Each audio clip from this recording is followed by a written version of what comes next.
Hi అండి, రచన వైబ్స్కు స్వాగతం. వీడియోలోకి వెళ్ళే ముందు నా వీడియోస్ లైక్ చేయండి, నా ఛానల్ సబ్స్క్రైబ్ చేయండి, బెల్ ఐకాన్ ఆన్ చేయండి. బెల్ ఐకాన్ ఆన్ చేయడం వల్ల మీరు నా వీడియోస్ మిస్ అవ్వకుండా చూడవచ్చు. ఇటు ఒగ్గాని చేయడం చూపిస్తున్నాను.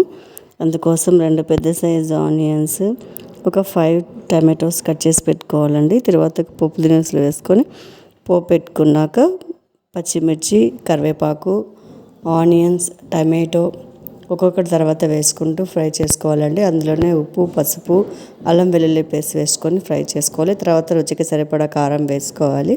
అది కాస్త ఫ్రై అయ్యాక పెరుగు వేసుకొని కలుపుకోవాలండి.